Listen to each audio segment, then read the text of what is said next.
536 ஆண்டுகால கொடிவேரி அணை பாசனத்திற்கு இன்றைக்கு ஏப்ரல் 27 சித்திரை முதல் வாரத்தில் இருபோக நஞ்சைக்கான முதல் போக நஞ்சைக்கு 120 நாட்களுக்கு தமிழ்நாடு அரசினுடைய நீர்வளத்துறை விவசாயிகளுடைய பரிந்துரைகளை ஏற்று விவசாய சங்கங்களின் கோரிக்கையை ஏற்று நீர் திறந்திருக்கிறது.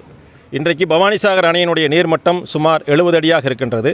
வரத்து குறைவாக இருந்தாலும் வருகிற ஜூன் மாதம் முதலாக தென்மேற்கு பருவமழை தொடங்கும் என்று மத்திய வானிலை அறிக்கை தெளிவாக சொல்லியிருக்கிறது.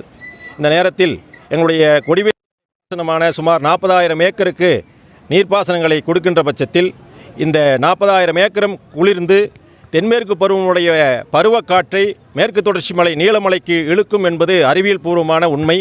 அவற்றை நிரூபிக்கும் விதமாக இன்றைக்கு தமிழ்நாடு நீர்வளத்துறை மாவட்ட ஆட்சியருடைய பரிந்துரையின் பேரில் விவசாயிகளுடைய வேண்டுகோளை ஏற்று இன்றைக்கு நீர் திறந்திருக்கின்றார்கள். சுமார் 600 கனடியைத்தான் நாங்கள் இன்றைக்கு பாசனத்திற்கு எடுக்கப் போகிறோம். இரு வாய்க்காலுக்கும் சேர்ந்து 300 கனடி ஏற்கனவே குடிநீருக்காக பவானிசாகர் அணையிலிருந்து பவானி கூடுதுறை வரை காவிரியிலே பவானி ஆறு சேர்கிற வரை கொடுக்கப்பட்டிருக்கிறது. இனி வரும் காலத்தில் இந்த 600 கனடியே அந்த குடிநீரையும் சரி செய்து கொள்ளும், பாசனத்தையும் சரி செய்து கொள்ளும் என்கிற இந்த ஆற்றங்கரையோர பாசனத்தினுடைய தொழில்நுட்பம் மீண்டும் ஒரு முறை இந்த கோடை காலத்தில் மழையில்லாத காலத்தில் நிரூபிக்கப்பட்டிருக்கிறது. எனவே மாவட்டத்திற்கு தேவையான குடிநீரையும் பூர்த்தி செய்து கொண்டு உணவு தட்டுப்பாடு வராமல் இருக்க சுமார் 40,000 ஏக்கரில் நெல் பயிரிடுகிற ஒரு சுயசார்பு பொருளாதாரத்தை எங்களுடைய கொடிவேரி பாசன ஆற்றங்கரை படுக்கை பாசனங்கள் ஏற்படுத்துகின்றன.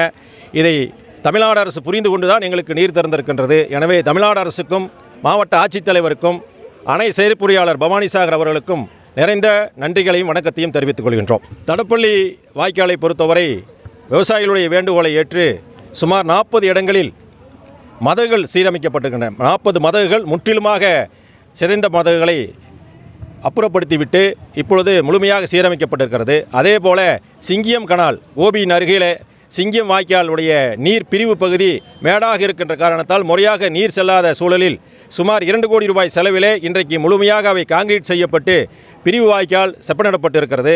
வரும் காலத்தில் சிங்கியம் கால்வாய்க்காக சுமார் 5.5 கோடி ரூபாய் ஒதுக்கப்படும் என்று எங்களுடைய கோபி சட்டமன்ற உறுப்பினருடைய பரிந்துரையின் பேரில் மாநில நீர்வளத்துறை எங்களுக்கு அறிவுரை சொல்லியிருக்கின்றது. எனவே அது வருகிற காலத்தில் அவற்றையும் செய்கிற பொழுது சிங்கியம் கனால் முற்றிலுமாக புதுப்பிக்கப்படும் என்ற நம்பிக்கை எங்களுக்கு இருக்கின்றது.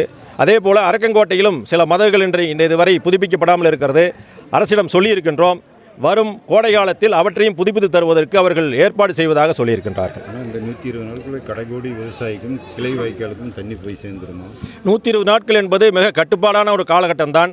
இருந்தாலும் கூட ஜூன் மாதத்தில் மழை பொழிவு இருக்கும் என்ற நம்பிக்கையில் நாங்கள் சேர் ஓட்டி நடவு செய்கிற காலத்தில் அந்த மழை எங்களுக்கு உதவும் என்ற நோக்கம் எங்களுக்கு இருக்கிறது. இருந்தாலும் கூட விவசாயிகளுடைய கண்ணியம் கட்டுப்பாடு அவரிடத்தில் இருக்கின்ற ஒற்றுமை ஆகியவற்றின் காரணமாக கிளைவாய்க்கால் உள்ளிட்ட அரக்கன்கோட்டையுடைய பெருமுகை கிளைவாய்க்கால், வாணிப்புத்தூர் கிளைவாய்க்கால், தடப்பள்ளியினுடைய அம்மாப்பேட்டை கிளைவாய்க்கால், கூளூர் கிளைவாய்க்கால், மேவானி கிளைவாய்க்கால், சிங்கியம் கிளைவாய்க்கால் ஆகிய அனைத்துக்கும் 120 நாட்களுக்கு முழுமையாக எங்களால் நீர் கொடுக்க முடியும். விவசாயிகளுடைய ஒத்துழைப்போடு நீர்வளத்துறையுடைய ஒத்துழைப்போடு நாங்கள் அவற்றை நிறைவேற்றுவதற்கு முழு முயற்சி எடுக்கின்றோம். அதில் வெற்றி காணுவோம் என்று சொல்லிக் கொள்கிறோம்.